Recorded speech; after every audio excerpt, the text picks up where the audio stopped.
3, 2. Hello, internets. It is 1:32 on March 18th, 2025. Happy Women's Month. You already know I had to log in. It's me, your friend Chris Kennard, aka Ham Kavina, the Prince of Port Richmond. Wait. Take 2. It's your friend Chris Kennard, aka Ham Kavina, the Princess of Port Richmond. First of her name, long shall she reign. I am joined always by the effervescent, the elegant, the handsome, the dashing Haystack West, good old Los. Welcome back to the show. It's good to see you. How are you? My room looks like the circle in that 70s show. Also, hey, on some real shit, fuck you, Hyde. Rest in piss. Yeah, get Danny Masterson the fuck out of there for good. Keep him in jail. That part. Ashton and Mila, we looking at you too. I love y'all, but I'm looking at y'all. That was a strike on y'all part. That's all I'm gonna say. So normally when we warm up, we talk about graps, and I was going to talk to you about Cena, but I have a more actually serious conversation to ask you about, because while we've been yapping, warming up off camera, I'm scrolling and I follow the account nodq.com, and I heard I'm seeing the headline they posted 10 minutes ago that the WWE has announced the roast of WrestleMania. Would you think, okay, that'd be great? Because what? No, but listen, here's the gag. It's on April 20th. Yes. But here's the word. Here's the bad news, though. Here's the bad news. I'm looking at I'm looking at the poster, and it says the roast of WrestleMania featuring Tony Hinchcliffe. Wait, who? The motherfucker who called Puerto Rico a trash island. Oh, that killed Tony, motherfucker? Yes. And, we got to stop making wrong people famous, man. No, but, here's the thing. Because, this company allowed a person like Logan Paul be a superstar. Yep. This company whose COO was taking his picture with his wife at Mar-a-Lago. This company is actively courting the rights. And this company won't let Sami Zayn wear his little wristband from a specific nation lest he get his career yanked off. Mm-hmm. And I don't appreciate that shit. And I want you to know y'all wrong for that. That's all I wanted to say. In the fight of fairness, which is still not a fair fight at this point, this is the same company that listened when they were going to name it the famous Moolah Classic and got packed up for it. And if you know why they ended up calling it the Mae Young Classic, for 2 reasons, actually. But one reason, if you know, you know. The other reason, Mae Young trained Moolah. She's the OG, not Moolah, contrary to popular belief. So I just want y'all to know that. It's breaking. It's kind of breaking news. It's bigger than Cena. You know what I mean? Because the show gonna bang. I'm going to be requesting off work tomorrow to watch both. It's still the same company that still lets Hulk Hogan around. So, what are you gonna do?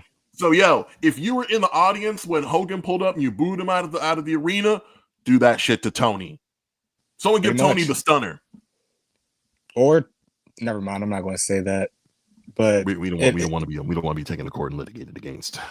Look, man, I'm just saying he has a show. The show has a title. I don't know. Maybe take that title. Hey. I didn't say it. I'm not going to jail. I'm not going to get sued. I maybe have $100 in my pockets. No, legal workaround. Don't do that to us. I do think Homeboy is a rat, but I don't want to be sued. I want this mic in my hand for a very long time. Yeah, well, also I'm fuck not this going to law court. I ain't got no lawyer. Fuck the laws of this country for not working on ethics in the first place. So we were just talking for almost, I don't know what, like almost 45 minutes about anymore. about political discourse. We'll save it for the back half of the show, if that. Let's focus on the topic at hand. You see the title. It's Naz's favorite numbers. Good old Los. Who is Kanaz? He is the silent assassin of the three-headed dragon. Oh, my younger brother. Let me tell you something, brother, about my brother. Yo, if you go to the description, you'll see the playlist. Good old Kanaz is like selected for we're doing with some hip hop, real hip hop today. I want to point out real quick. Point it out as well. Now he goes, all right, I gotta give you 10, but for right now, the first 4 I could think of that like comes to mind as my favorites, and these are the 4. So we still got another like 6 or so, but probably yeah, more than likely, because we're definitely not getting Caleb's. We're just not. Yeah, I know, and it is what it is. Maybe if I just ask them on the slide, hey, what are your 5 favorite songs, and just not bring up the fact that I'm doing it for a podcast, maybe he'll play. And honestly, it's all good, and I'll tell you why. Because this is episode 16 of our show. We now know there's going to be a part 2 to Naz's favorite numbers. That's 17. I was going to get my siblings involved, 18, 19. And then on episode 20, the end of season 2, I figured we'd do what we did on episode 10. You picked like your favorite 4 songs we discussed from the show, and we'll just like recap and just like, have a victory lap for the show before maybe going away for a month and starting on season 3. You know what I mean?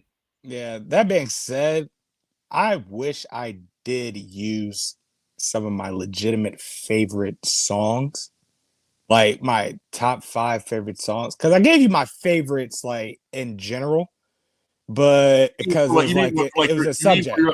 You mean for your contribution to the Apple list? No. I mean, for the old loves and new love set that I had. We can just do that in season 3. I'm saying, well, yeah, we can just do that in season 3. But I'm saying, like, if I had like my literal 5 favorites, 2 of those songs are like unreleased songs. So it's like I don't know how we'd be able to do that. But we'll find a way. We'll cross that bridge when we get to it.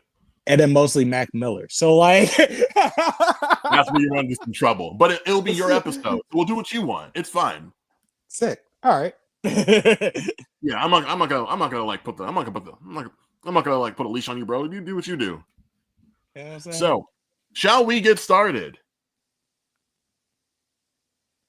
All right. Okay. So where do you want to start on this list here? So I just wanted to tell the audience, in case you're not pulling it up on a second tab, we have Rebirth of Slick by Diggable Planets, Players Anthem by Junior Mafia, Paris Tokyo by Lupe Fiasco, and Breaking the Law by Mac Miller. I honestly thought we just do it the way that was given to us. Diggable, Mafia, Fiasco, and Mac. Yes. That's okay with you. Yes. All right. So Diggable Planets. Rebirth of Slick, or also known as Cool Like That. I had picked up Kanaz from work one day, and we were like just leaving the dispensary on the way home, and I just was playing that song as he came out of it, and he was like, "You know what, man? That's literally one of like the greatest hip hop beats of all time ever." And he was like, it's that one. It's fucking he paused for a second. He damn, I blanked out on the other one. Oh, 93 Till Infinity. And there was one more I always forget the last one for sure. But yeah, he was saying those three. He's like those are probably the best hip hop beats of all time. Like just in general that bass going on a loop and like once the Upright bass too. knows once that bass knows where it's going, like like has set the path for you, like they just they go to work. You know what I'm saying? And then I was like, then not only that, the sample for the hook, Bring in the horns. that dun dun dun dun dun. Dun. I said that junk goes crazy. And he was like, then not only that, they sliding on this junk. He talking about the lyrics.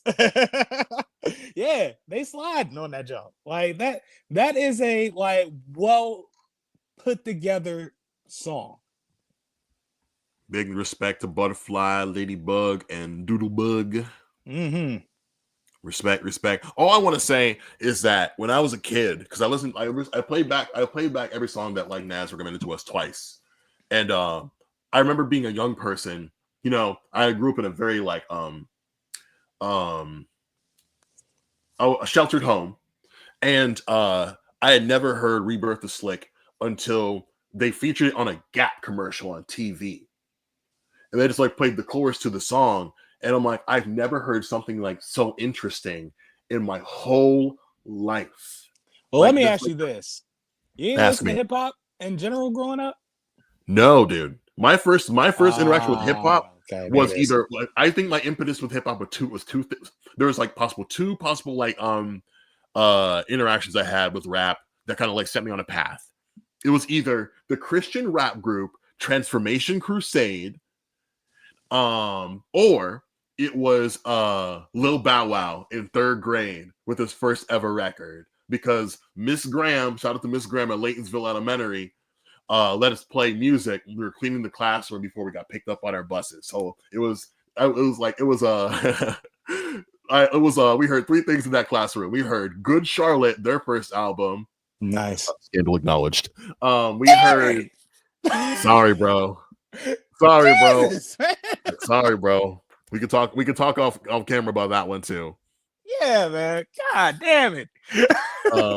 It was that. It was Poodle Hat by Weird Al, and that first Lil Bow Wow record. And I'm like, wow, like music is so interesting. Like, had no context for that shit. Yes, Los. I got a nasty confession to make. Oh my god. Tell me your sins. Bow Wow's Beware the Dog. Bit of a classic album. Hey, that's not a nasty take. That's Oh, not it's a a nasty nasty take. take. Cause Is it in though? retrospect, it's such a terrible album, but it got so many spins in my entire family when it came out. Bro, but like you, Tyler the Creator, and Vince Staples all feel that way. Yeah, but I don't like the feeling. for, Oh, for the for the it's simple fact that embarrassing. it's embarrassing because I'm a stickler for certain things when it comes to hip hop, Uh-huh. and it's like that was a very poppy type of like deal because it's just a kid. He hasn't experienced life yet for real. So all he can rap about is what a 12-year-old can rap about at that time, which Yeah. didn't appeal to me because my brain had already been ravaged with Not everything ravaged. with everything hip hop. My first memory of falling in love with hip hop. I had a neighbor, a neighbor and his like three sons, Jack, Mike, and Steve, right? Mike was a huge Tupac fan. To where like every time I see him, I'd be like, hey, what's up, Mike? He goes, hey, what's up, Carlos? Up and down like a roller coaster. And I just randomly yelp out that phrase for like I went through an entire phase of it. You know what I'm saying? So like once I actually heard "How Do You Want It" for the first time and realized what that line was in context, I was like, "This is dope." I need more. And luckily, I have an older brother. Unfortunately, his taste in music has stunted over the years, but he put me No on shade, no to tea. shade, all types of shade, because that motherfucker, the stuff that we grew up on, I hold close to my heart. And while he still holds that close to his heart, the style he could do without. Like he could care less Fair about it. enough, fair Like enough, fair enough. I told him my complaints and grievances about today's hip hop, and he was like, "That's just modern hip hop." I was like, "Yeah, I don't like it. It's stupid." It's like, meanwhile, there's motherfuckers our age group that are still getting bars off, and you don't listen to them, and that disappoints me. We're not going down that path today. I mean, we kind of are. Actually, we kind of are. We kind of but are, like, but I'm not gonna speak my piece because y'all don't want to hear me. No, no, we can no. stop and turn around. We can stop and turn around. Look, I just want to say, so we're like, because like we really lost like a good chunk of time just like catching up and shit off cam. Yeah. Santano will do this, the needle drop will do something, Melon. He'll review albums the whole year, but towards the back half of the year, he'll do classics week. And like that first like Diggable Planets record, I would consider a classic. You can't rate Absolutely. that shit 1 to 10. It's just strictly a classic. And like it's funny because like in America right now, we don't have a popular rap. We don't have a popular R&B girl group right now, and we don't have a popular just like intergender hip hop trio. We need a new one. We need another one. We need a new one. I hate the fact that R&B does use innuendo and they're really straightforward with it these days. That, and who hurt them? All of them are hurt. Nobody yearns anymore. I'm not doing this. I'm not doing this. We're not. I'm just saying. I'm just throwing that out there. But yeah, I agree. There are, but that's like half the reason why there aren't any girl groups anymore, because like we're not doing this. We're not doing this. We're not doing this. I mentioned this last time this came up. I have an answer for you. No, we're not doing this, and I'll tell you why. Fine. We have a girl group right now in the industry that could use the support of the nation, but they won't give them any love because they're English. Flow is right there. The album is out. It's good. But because they're English, niggas don't want to hear it. It's and so that's just gonna be what's gonna be. If we ain't finna support Flow, and they're young, they're cool, they got records. Nah, we don't even deserve a new girl group here in the States in R&B. Hey, let's focus on the task in hand. There's no intergender hip hop group in the States. We can make that happen. As you said, we got real spitters everywhere. Yes, Los. First of all, it's me. I'm niggas.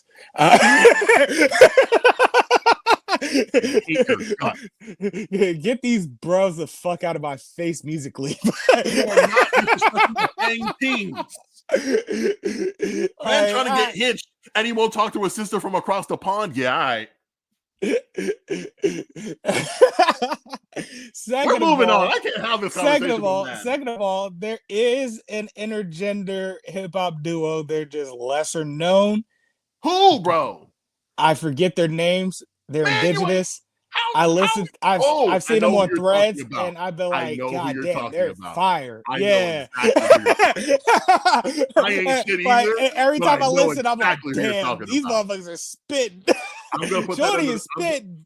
I'm gonna put that in the comments today because I know exactly who you're talking about. Yeah, again, that's a whole other can of worms that nobody wants to have right now. I need to learn their names. I need to start pushing it. Our people are in shambles, and we're going through some things right now as a people in this country right now. But if you think niggas got it bad, the indigenous people of this country, oh baby, they might get Trail of Tears again. Oh baby, we just. I'm not saying that to be funny. I say this all time. We need to link arms and help one another. We can get so much done. We really need to hold hands with our indigenous brothers and sisters and siblings. We need one another more than ever right now. I almost had an additional statement to that. Don't do it. But don't do it. It's not. No, don't do it. That might be a little prejudice. I'm throwing in the towel. Where's my actual towel? I'm throwing it in right now. But I do believe in linking together with the indigenous. Yes. We owe it to one another. I'm gonna find that duo. I know exactly what the fuck you're talking about because I've seen them myself. Genuinely, I like I said, it's nothing more American than that. Let's get it in. I added it in to be funny. However, the fact that they spit, that I'm not being funny about. Nah, they really dope. can rap for real. Yeah. They really can rap for real. I've seen them every so often. The algorithm, the Threads algorithm is pretty based. I'm not gonna front. I don't see any BS on Threads. I'm starting to see a lot of BS on my Threads, bitch, but still. And it's starting to like kind of blow me a little bit because I'm the baddies. I made the algorithm, unfortunately, but it was completely by accident. Accident, huh? Well, the negative part of the algorithm was completely by accident because you gotta remember, I just hopped on Threads and my first thread was about the Kendrick and Drake beef. I'm the baddies. Hey, shout out to UMG for like moving to dismiss the lawsuit. So shout out to y'all. That's hilarious. Citing some old Drake lyrics in like their opening statement. Yeah, like I'll be your cooks. His career at this point couldn't come any more comically full circle. I don't want to waste anyone. I don't want to waste even a minute of time talking about Aubrey Graham. Let's move the fuck onto some real hip hop. But I want to do it in laughter. No, it's like we don't have. It's just funny to me. Even just like laughing at that man's like hip hop grave is too much. It's time wasted. We got actual shit. We got actual shit to glaze out here. Let's move it. Let's keep it moving. I don't know. It's kind of like a running gag, like 28-3. Nah, that's cool. Fair enough. But we don't have to do that. Let's move on. You don't have to do that. I appreciate you. Believe that I do. Let's talk about a song I never heard before until yesterday. Okay. Players Anthem. Yo, shout out to Norway, Jonah. Hey, Norway in the building. Norway in the motherfucking house, bro. Dropping the link to my man's website after the stream goes down. You already know where to go for the best artists in Europe, and that's not hyperbole. That's not me like gassing the fire for no reason. It's factual, actual and factual. Players Anthem by Junior Mafia. Never heard this song before in my life, and it's brothers. Grab your genitalia if you love hip hop. Women, grab your chesticles if you love Big Papa. I just want to fucking say like off the top, Mr. Wallace, why? Mr. Wallace, why? Why not? Who asked for this? I'm gonna say something. The people that time. I'm going to say something similar to Mac Miller later in the stream. What is just like? It's just like very just like, hey, I couldn't grab my drink. Why do I have to grab that? Why that particular apparatus? Nah, you got. It's like this was the '90s version of "Say It With Your Chest," gripping your nuts. you get that you grip your nuts and saying it with your chest. Like you gotta grip your nuts and say it out loud. I love hip hop. I love that shit. That's that real shit. You know what I'm saying? It's like Jacob Fatu saying "I love you" solo. Exactly. Yeah, you know what I mean. And for the women, it may or may not be sexual. I don't know. Well, again, it's Big Papa. You know what type of time he's on. As the man himself says, it is stored in more important places. I ain't finna disagree with that, man. I ain't finna disagree with him. No, but funny. I know. I'm just being a schmuck. I want to say because I listened to the record twice. I love that Lil Kim has the best verse on the song. Yep. That seems to be the running trend when it comes to Lil Kim features in Junior Mafia songs.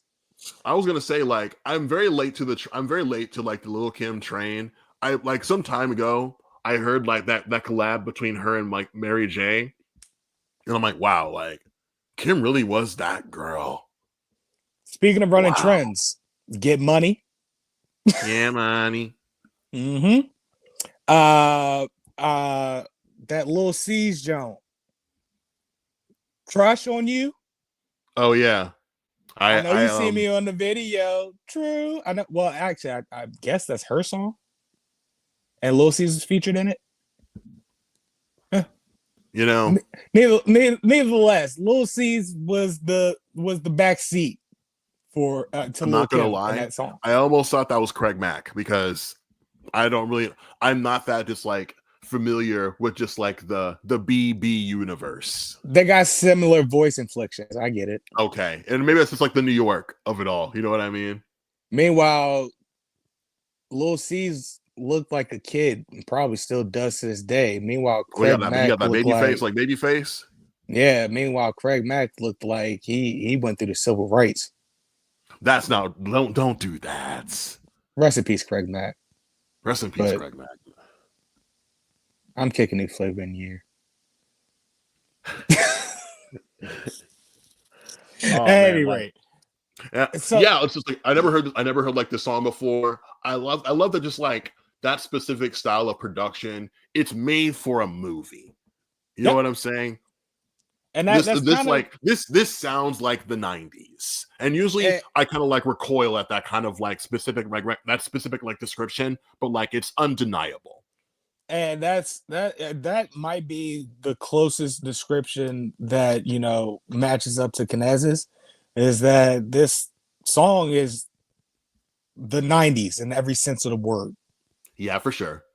It was like, then not only that, if you watch, if I recall, there's a music video to it. There is. And they recreate the Players Ball. Ah. Some to that effect, or like it's just real player shit going on in the music video. Sure. You know what I'm saying? It's like it's real luxury flashy, real shiny suit era that Diddy curated. Yes, never heard of him. Again, you can't say Biggie without him, unfortunately. There it is. Yeah. Unfortunately, but like while he's done horrible, putrid things, he also set that trend of that time period, the shiny suit era. So it's like that was the cool thing to do at that time. But nonetheless, that song is like the ultimate what's the word I'm looking for? Not impersonation, but the ultimate if being a player was embodiment.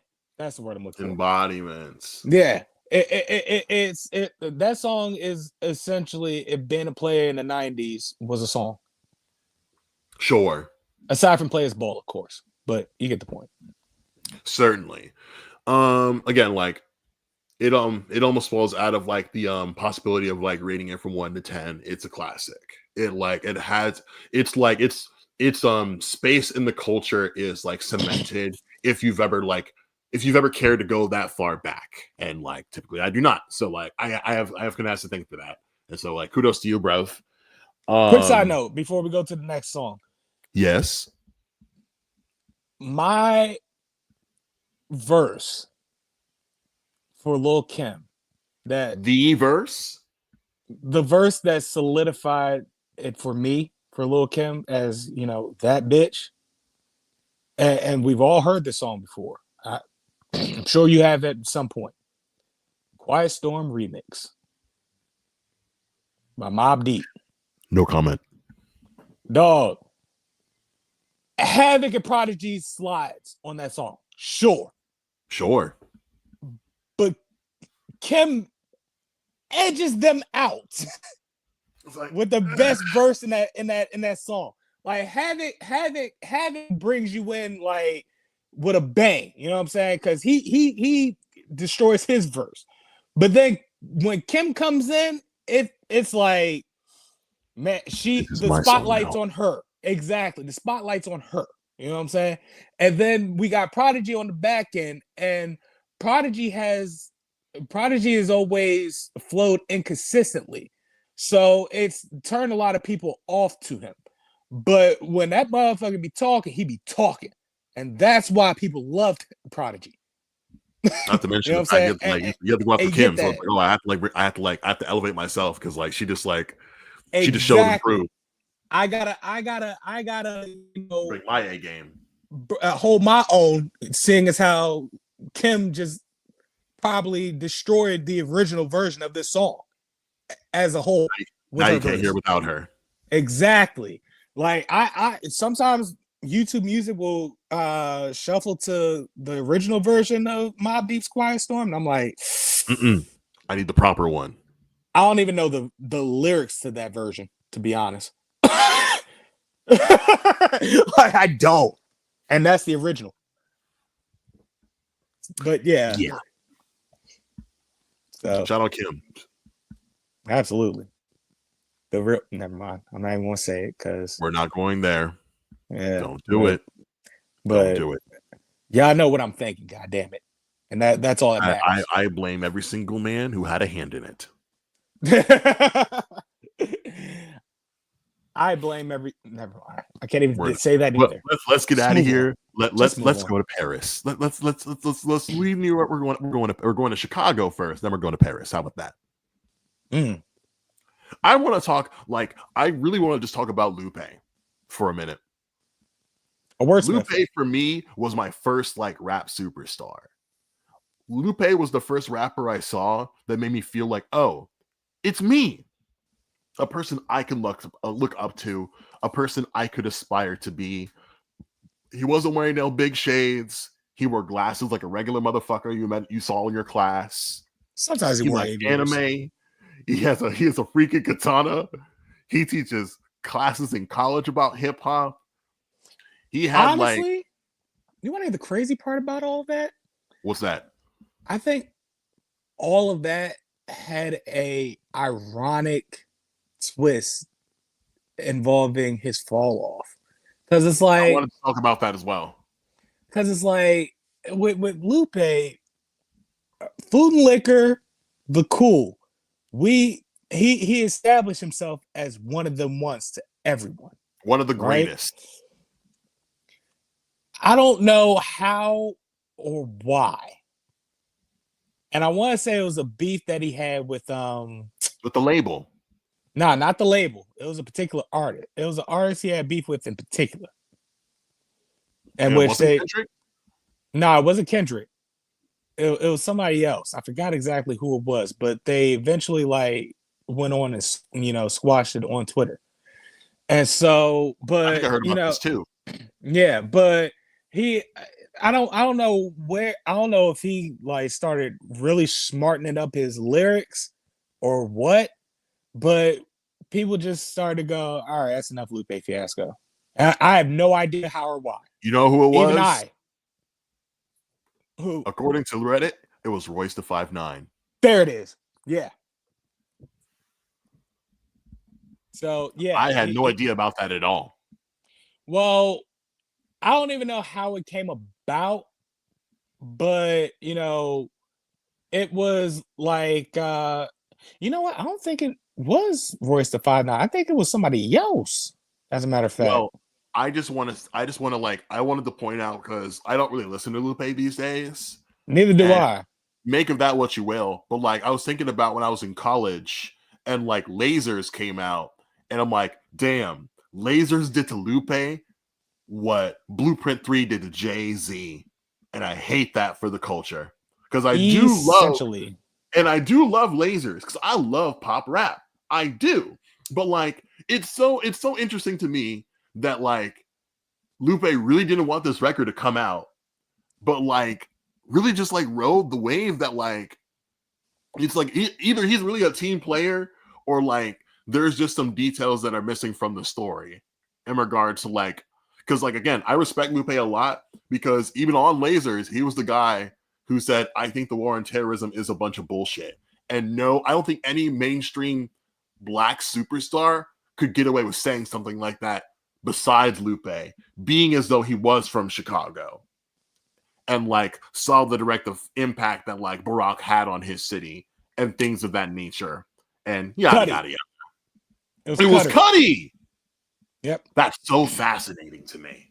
He had beef another with rapper who meant a lot to me in college. Holy crap. And he had beef with Cuddy for what reason? I don't 100% know. It was just essentially like them two like butting heads constantly, but then it got to a point where it was like Lupe apologized and Cuddy was pretty much like, man, that was all I wanted to hear. Well, thank God for that, I guess. Yeah, so they pieced it up since then. However, Cuddy, another one of those subjects, but that's another time. Oh, trust me. Story another time. Trust me. Like, I've been wanting to get into that for a while, just personally. Meaning, like, given what like Cuddy means to me as a person right now in this world. Oh gosh, like we all have to have a conversation about Cuddy, but we'll have that some other time, I suppose. Yeah. Look, yo, here, let me say something about like the Cool. There's so much gas on this freaking record. Yep. And like, it's such a shame that like Superstar pigeonholed Lupe Fiasco, because I'm sure the mainstream people who don't love hip hop see Lupe as like maybe a 3-song wonder, because which he kind of is. But he is though. I mean, but that by perception he is, but in reality, nah, not really. Certainly not. My thing is like people heard of Lupe when he was putting out that Fahrenheit mixtape, and then I never heard that tape. I'm not gonna lie to you. My first taste of Lupe Fiasco was if not a bonus track on Food and Liquor, track that was supposed to be on Food and Liquor called "Theme Music to a Drive-By," and that's what made me go, "All right, this motherfucker dope." So it's like he's had songs prior to and during Food and Liquor that were dope as shit. Like Food and Liquor is a classic, if we're being honest. It is a classic record. It might be the better album over The Cool, personally, because so many songs on Food and Liquor, I could play Food and Liquor front to back, to be honest, including Kick. There are so many great records on that song. I can't believe he made a song called American Terrorist and let that and no one said anything. Correction, I'd skip that song. But really, why? American Terrorist. Nah, you know what? That has aged pretty badly. That has aged pretty badly now that I think about it. I'm good. And what's funnily enough, that's the brother from Superstar. That's the irony of it. Well, at least he redeemed himself with Superstar. I suppose they were just, man. Hey, to all of our family and friends from like the Southeast Asian area, we are so fucking sorry for what hip hop is just like, has bastardized your culture due to a lack of proper education, due to the American education system. We are so fucking sorry. That shit was uncalled for. Don't do it. Cool. Don't do it. What? Don't do it. Please. Oh, I'm sorry. We gotta apologize for the culture, this table we set as a culture, but I can't say anything about them appropriating it. Fine. Are you talking about like? Are you talking about like the Big Dogs record? No, I just mean in general, like them dressing, and there are Asian people with dreadlocks, Ducky. Mate, but like we already know. Fair enough. I will hold it. I will hold it. I'm just saying. Hold it. I'm just saying. Hold it. I'll hold it. I'll hold it. But I do apologize. Not us just like walking down the hallway trying to open doors we don't have the range to open. There's so many things to just talk about. We need more experts who are readily available to just like drop knowledge for like an affordable price, because I can't afford to attend any more lectures. I'm just walking down this hall like, bam, what's in this motherfucker? Let's see. Nosy as shit, like, close the door. What's going on in here? What's in this door? Bro, all right, let's Let's go back to the cool before we get into some real trouble. I'm sick. I'm sick. Real quick. Hold on. Let's talk about that real quick. You sound like me in freshman year of college. We gotta get back. Let's sit ourselves down in the lecture hall. But yeah, Kinez. Well, I don't have a real analysis for Paris Tokyo for Kinez. That one is a bit of a not necessarily a curveball because Kinez has always been big on Lupe Fiasco, even though he's not as loud about it as he is with Currency, because Currency is literally Kinez's favorite rapper, which is why he's not on this list because he can't just pick one. Season 3 Currency episode. He EPs that. I mean, I'll lobby it to him. I think I would love to have his contribution for that. He'd be fascinated for it, like because that is the chief Currency fan here in this household. Yeah, I remember Mac Miller's my guy, and then with Caleb, Young Thug at this point probably. Hilarious. See what I mean? You see what I mean? Hilarious. Do you see what I mean? So that is hilarious. So yeah, but with Paris Tokyo, and this is just me knowing my younger brother. And this is just one of those like it's affirmation rap. In which Kinez is the more optimistic one out of us three. That's very sweet. That's very, very sweet. Yeah, he's optimism. I'm realism. Caleb is arrogance. And it works for him. Works for him well, actually. A little too well. Sometimes I wish it didn't until it humble him, but it works for him. At any rate. So he like you said, it's affirmation rap. Then not only that, it's just a real chill song. And again, this is a family of chill people. So, well, a siblinghood of chill people. So it's like it's kind of our, groove line of sorts. It's the beat of our drum for the most part. So like that not only that, but that song kind of sounds like not the fancy life, but a little more luxurious than usual, like real high rise restaurant type sound.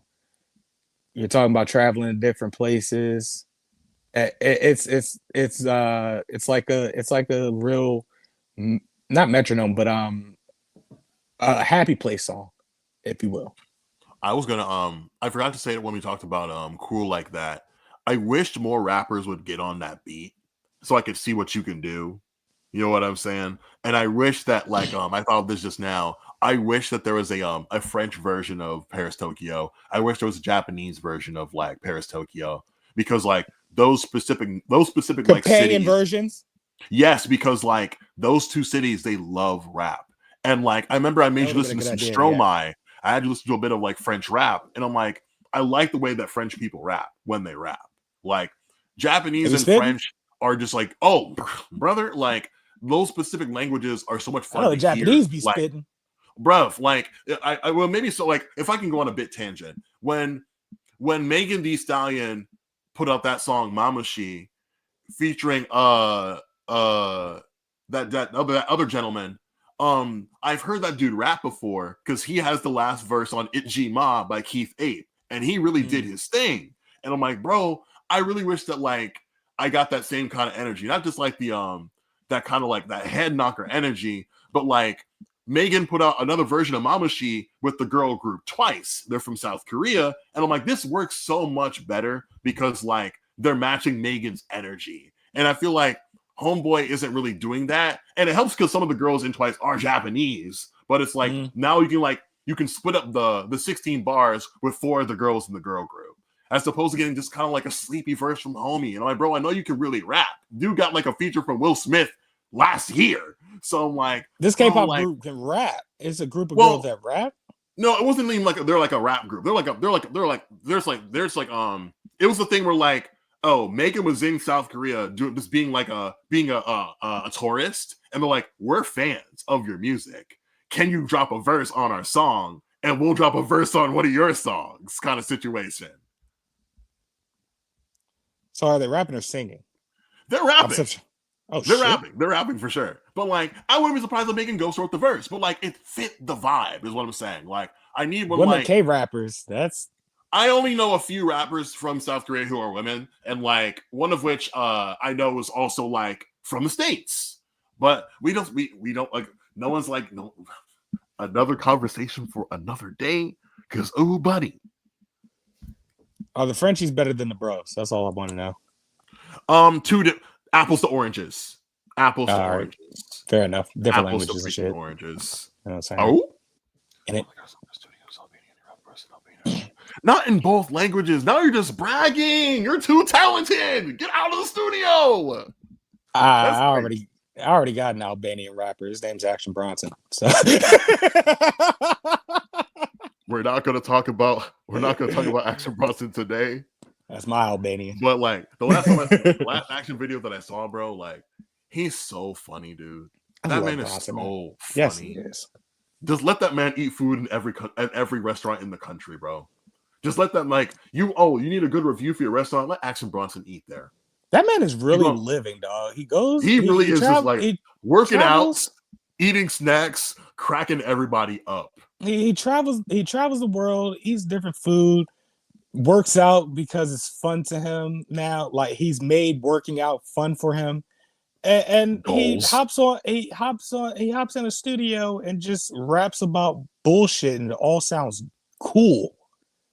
That's the thing about Bronson. Only man is like he sounds cool talking about dumb as shit. It's me. This motherfucker talk about doing perfect dives into the Sicilian Sea, and that shit sound cool as hell. Because he the man who tells tall tales. Wrapping a rope around his waist and jumping as the building tumbles from into a pile of rubble. Like I'm sick of this man. Get him out of here. 80% of Action Bronson's like verses are like a scene of a movie that you can imagine him in, and that's why I fuck with John Woo type action. At any rate, he's collaborated with our next artist. Oh yeah. Shout out to the musicality of different languages. Shout out. Yes, absolutely. So first things first, right? This is our final song of the night is "Break the Law" by Mac Miller from Good AM.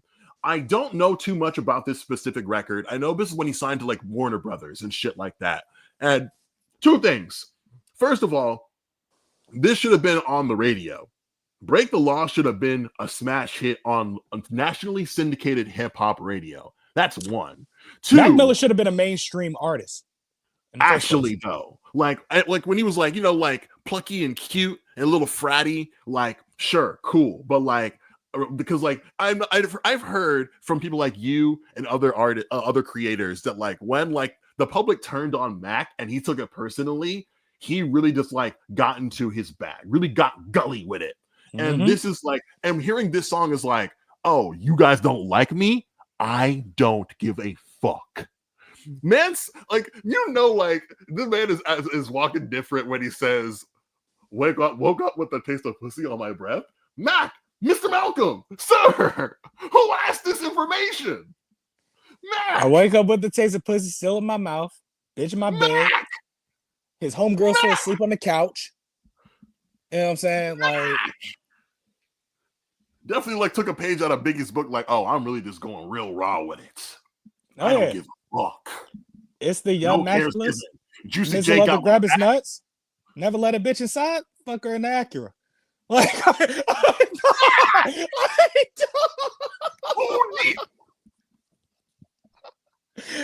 I'm saying, man.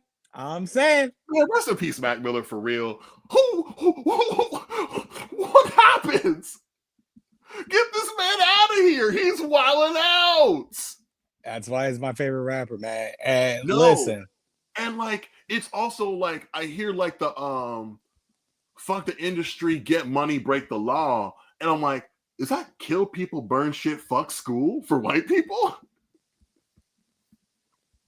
Now you're getting it. Mac! Get money, fuck the Mac! system, break the law. You used to be Cheesy Mac with the cheesy raps. Oh my god. Who the fuck is Mac Miller? Loaded Lux. Him throwing Loaded Lux in there to rip on himself is hilarious, dog. That's a scary guy, bro. He came to the rap battle with the coffin and a suit. That's a scary fellow. He gonna get this work. I listened to that because there was a verse during that battle that he didn't do, in which they consider, they called it a lost verse. He rapped the lost verse in an extra YouTube video, buddy. Easily one of my favorite bits to do is in that verse. He goes, he said something about, he was talking about literature or reading literature to help you improve upon your life. So then he goes, "You read the Bible, Mr. Hightower?" Oh, I'm sorry, Calico. Perhaps you don't.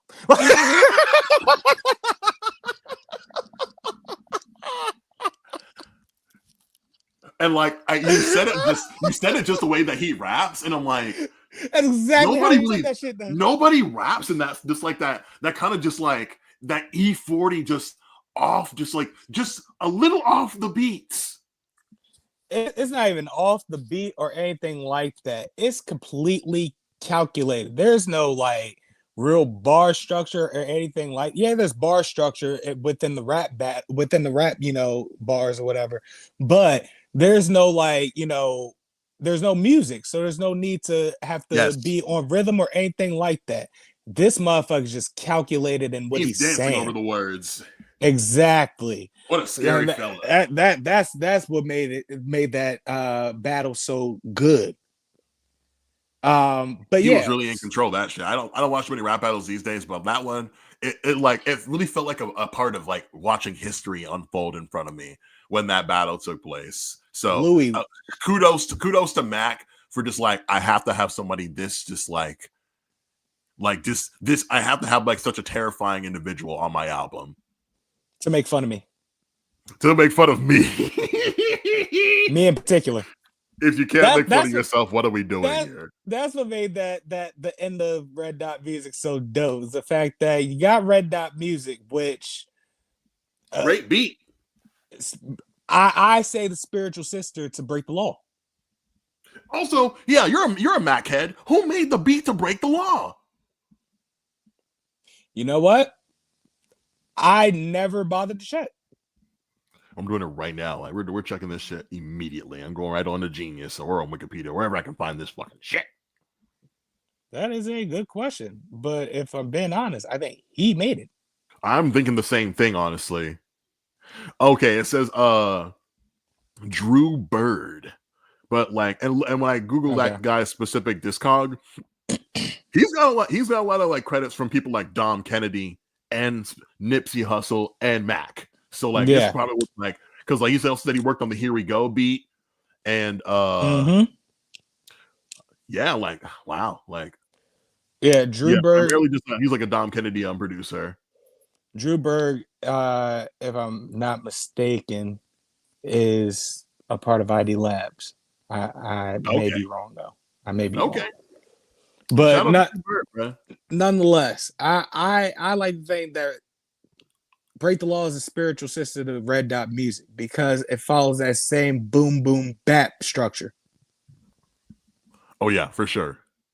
You know what I'm saying? That boom bap, boom boom bap, boom boom bap, boom boom bap.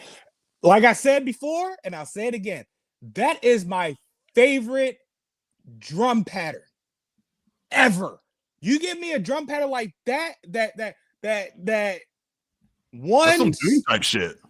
That one delay, two delay, 3, 4, 5, 6 delay, 7. buddy, In there like swimwear, huh? buddy. You can destroy that beat any flow you want to for real. You you layer it with different instrumentals, and that drum pattern still makes the beat sound dope. Mac Miller's proven that shit in 2 different albums. What more do you need? You know what I'm saying? And I think about like his Rhythm Roulette video from Mass Appeal, where like, you know, oh, buy the vinyl from the store, like take a sample and just like dress it up however you want. It was really cool to see like the creator like do the thing, because you know, like we always knew Mac was a cool guy, funny guy, talented person, but also just like, oh, I really do this hip hop shit for real, for real. I realized in Most Dope, remember that show that he had? I never watched it, but I did hear about it. All right, so Mac Miller and the Most Dope crew, basically it was just like every episode was just a day in the life of Mac Miller. And his friends and roommates that his friends that were him and his friends that were living with him in Studio City. So basically, anytime a scene began with Mac is either singing something or he's rapping something random. It's nothing, not an old song or any of his songs or anything like that. He's just making shit up as he sings or raps along. And which that made me go, this motherfucker really does this shit. Like even in his free time, when he's just fooling around, he's getting bars off. Sounds like some Kelly Clarkson type shit. You know what I'm saying? That he was probably one of the last of the MCs. We're not doing that. We're not doing that.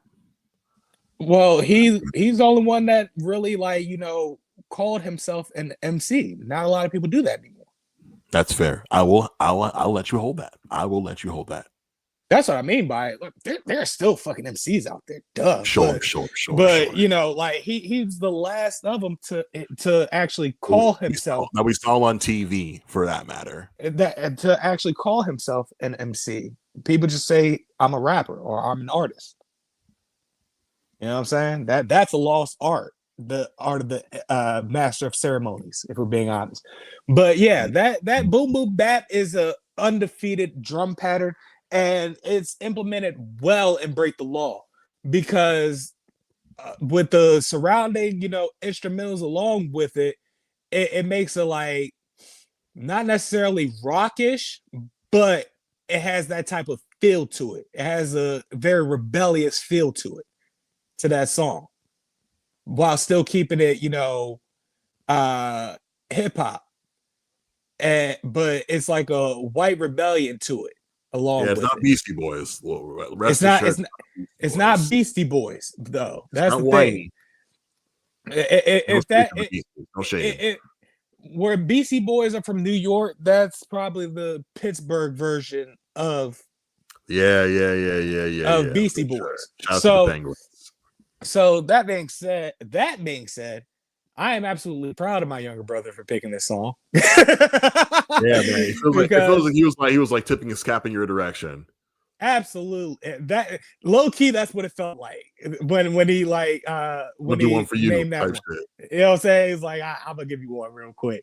Cause like it could have been any other Mac Miller song if we're being honest, but this one in particular is like a favorite amongst the both of us. Like when that motherfucker, that when Juicy J says get high, break the law. I just put the phone down, dog. We're running this motherfucker.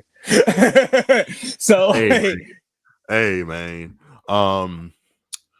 I like, much like Players Anthem, I never heard this song before, and this was a very pleasant surprise. And like, I kind of see myself in a specific position where it's like, if I know I never heard a song before, odds are most of my acquaintances haven't heard it either.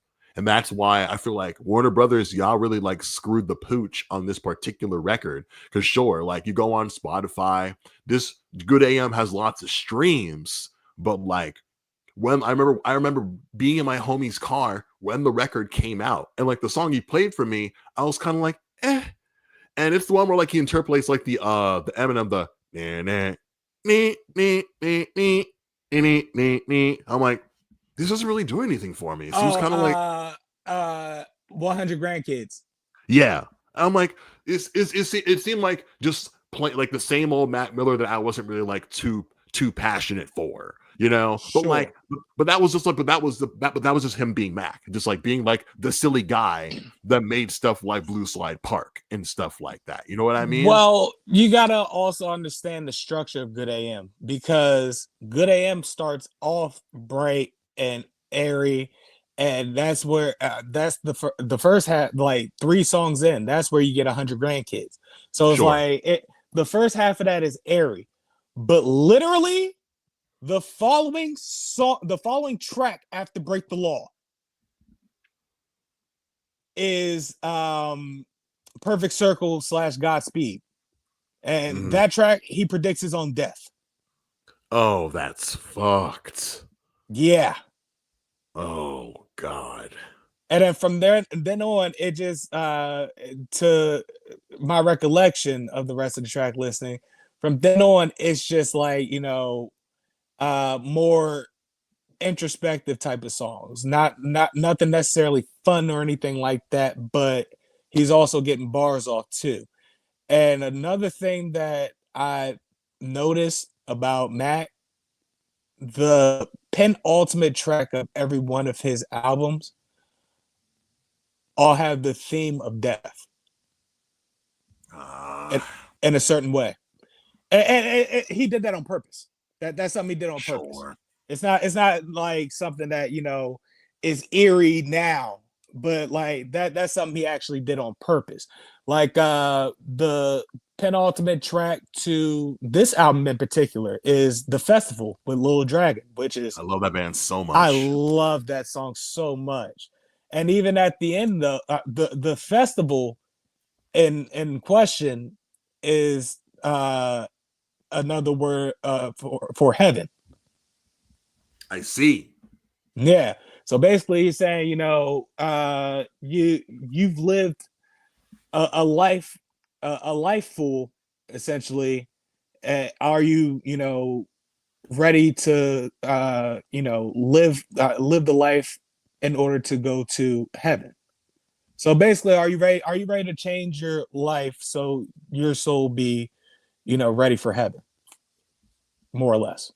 But even at the end of the track, like they ride the beat out, it's a long pause, and then he has this like little bit at the end. It's like a little funny bit. He does a little. It's like this guy. He has like a Latin accent, and he's saying he heard the album. He heard the album. It's very good. He's like, I showed it to my. He's like, I showed it to my. I showed it to my wife. She loved it. I showed it to my girlfriend. She loved it too. He's like he's like, it's real good. He's like, no one can beat you. No one can beat you. So it's like Mac was like a cacophony of sorts, but when he rapped his ass off, and that's the one thing I loved about him. I always love about that. Hey, also, I want to just like take a minute to shout out all the features on Good AM. We got Miguel, we got Ab Soul, we got Chief Keef, and I want to end the show on this. We got Lil B, and I went to dinner with someone, and we were talking about rap, and I mentioned like the Double XL Freshman series, and I mentioned the year that MGK was on the Double XL Freshman. It was the year Lil B was also on the list, and they're like, "Who's Lil B?" And I'm like, "Dang, we've come to a point in the culture where mugs don't know who Lil B is anymore." And Which granted, is crazy. we're not that far apart in age, but like we all have our circles, and like we all have different feeds. But to be in this world, to be black and not know who Lil B is and love hip hop, man, how things have changed. I wonder where these little motherfuckers think the word based came from. But I don't. But like, I feel like that's just like I feel like based as like a meme and hip hop kind of fell out of the lexicon. Now that I think about it, That's true and too. like these like like it's like because like it's what's so wild is like take a Boogie with the hoodie, who may have been just like the last interaction that Lil B had with the new school because they had Static and I recall Schoolboy Q saying enough. There will be no disrespect to Lil B while I'm in the room or in the region. And like it was squashed, but it's just like, man, like just like that blog era, that Tumblr 2012 era of hip hop. It's literally been it's been more than a decade, and now the landscape is completely different. But like it's all good though. Like we'll look back on these streams and be like, dang, like now like I can't even fathom how hip hop will change this fucking year. It's only March. And I'm so terrified. much is just you're terrified. It hasn't been turning for the better. That's for fucking sure. I'm not terrified. I'm not terrified. There's so much cool new shit happening that I'm really passionate for. Like just maybe not even a couple of days ago, like the Tiny Desk has like surged in relevancy to all genres, specifically hip hop. And there's this one Cubano rapper, Jay Noah, who looks like my cousin, who's like not even like a full adult yet. She's rapping, and like in a way, like I love a rapper who raps in Spanish that's really like getting these bars off. Yeah, you know what I'm saying? Especially from Cuba. You know what I'm saying? It's like, bro, like I want to see her everywhere. In the same way that like Dochi's is on her run right now. I want to see that kind of love for Jay Noah. And so like I'm passing like her stuff to people and I'm like, damn, sis doesn't even have like 1 million views on her shit yet. And like we got it's up to us to just like keep on pushing the envelope for like younger artists like her. So shout out to Naz for like putting us on a path. We're gonna do part 2 hopefully in a month. Like cause it's like the 18th and like things kind of winding down. So I will bother you maybe like in a week or so. If not by if he comes up with the rest of the 10, I'll let you know. Let me know. We might even get back. We might even get back together like the end of the month because I know I'll be here live in a couple of days this Thursday with a whole new guest. But that's our program, yo. This is Hate Your Music. You know what type of time we're on. You know what we do. We're always happy to have y'all. A big shout out to our guest all the way from across the freaking ocean. Our boy Jonah the Unknown. Please come back tomorrow, folks. If you see this, hopefully not hopefully I will put Jonah's website in the comments. Follow my boy on Instagram for some great art. I just got a commission from Jonah. It was totally worth it. Like Los, my boy Living Abstraction, right? Yeah. I'm gonna send you. I'm gonna let you see just like the sketch that Jonah was working on for the Living Abstraction. It's fi. See, like cooking up as we speak. I'm so excited to see it. No press. Take your time, my good brother. Yeah. Hey, don't rush greatness. Shout out to anybody who's watching this right now. Shout out to our 2 viewers in the chat. Shout out to the chat. W in the chat. Like the calls to action, you know what it is? I've slightly edited them due to recent events. If you want to change the world, rescue.org. Look at all the countries they're trying to help right now. A lot of people in the world are like, gosh, what do we do to like stem the tide of evil across the world? Put some bread up if you got it. And if you don't, like there's other ways you can lend a hand. Like talk to your fucking neighbors. You know what I'm saying? Drink some water. I got some right here. Look in the mirror after the stream. You're brushing your teeth, you're washing your hands, plucking up the little nose hairs. Say I love you to yourself authentically. Seriously, if you can't do it, please know I struggle with it as well. Please know that me and good old Los, Chris Kennard, he and I, we love you in the most platonic and supportive way possible. When you leave the crib, doing whatever you do, put on a mask, please. We got bird flu, we got COVID, we got dang influenza, measles. Cover your mouth, over the nose, under your mouth. Like, protect yourself, protect the neighbors, protect the children, protect the elderly, protect the disabled. Be kind to your body in this particular way, please. I've even brought it back to get the scarf. Hey, come on now. Come on, Los. Just for your consideration, of course. Just for your consideration.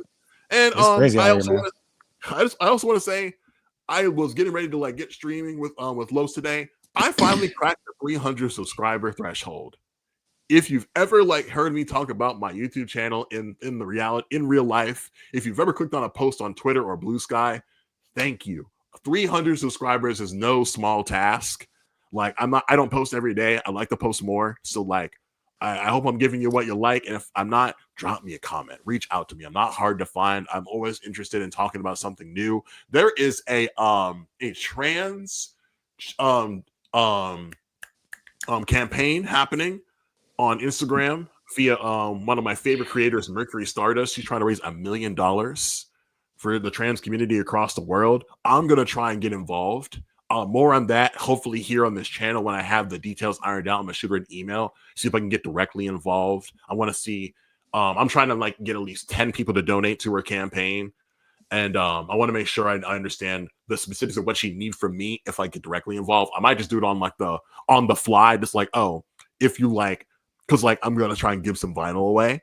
And so like if you're interested in winning some vinyl, like stay in touch with me, because like I want to like, I want like if we're going to like, if I'm going to encourage people to watch me on screen, I want you to like receive kind of like some form of a gift. Like I want you to like, I don't want it to be a waste of your time, but I also want to know that when I have attention, I want to direct it to somebody who's actually doing the fucking work. I just go to work and yap my gob, but there are people really putting their lives on the line, like actually just like raising the funds for people who literally can't afford to make the money they need to survive. Yeah. And so, oh look, my boy Jonah, he's an actual organizer. You know, like you can do the work if you care enough to find out how. Don't necessarily rely on Google. Again, talk to your fucking neighbors. Like, you know, like call your elected representative. You know, if they don't answer the phone, okay. Like, who else is here? Like, talk to these local leaders, like these freaking religious representatives and things of that nature. Like, let's figure it out. We can, and like I can't wait to see like the best possible scenario, not just like the worst case. I'm yapping. I'm actually kind of hungry, so I'm gonna bounce. I gotta call my mother in a few minutes. Los, any last thoughts before we fly? Yep. I'm gonna try to get 5 out of my older brother. But if we don't, give me 6. Give me 6. If we don't, we'll proceed with that part 2 game plan, and we'll proceed that game plan. I'm just gonna ask. We see this. Another thing, fuck the state of Texas for that transgender law. This is why the rest of America Ted Cruz, you're a bitch. This is why the rest of America thinks that you guys break the 3-way tie between you, Mississippi, and Florida. I love all those states because black and brown folk live there. Mind your goddamn business. Drink your goddamn water. If I were to call a representative, I would try to put the fear of God in them, which is why I don't call representatives, because that would be illegal. Do your job. Take care of your constituents, you jerk. And call your parents. Oh yeah. If you love them and they love you, like fortify that shit. And like, and if you ain't got no folks, and if like the folks treat you bad, we like again, platonically speaking, we do sincerely care for you. Found family matters. I'll say that. Found family matters literally just as much, if not more, than like the family you were born to. If they didn't treat you the way that you deserve to be treated. Just for the fucking record. You know what? We really do. If you're listening or watching this shit, we're so fucking happy you're here. Like, look up the real definition. Look up the real definition of blood is thicker than water. That's what Ducky is saying here. Exactly. I really would bleed blood for the folks that like for my friends who like held me down when I was at my fucking lowest, bro.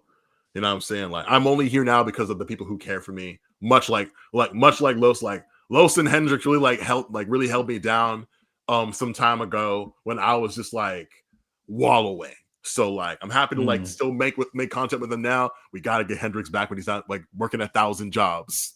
Hey man, and you brought me this podcast opportunity during the time where, man, I didn't know what I was going to do as far as podcasting go anymore because, well, we're still on hiatus, Gorilla Gang. So we'll be back when the time is right.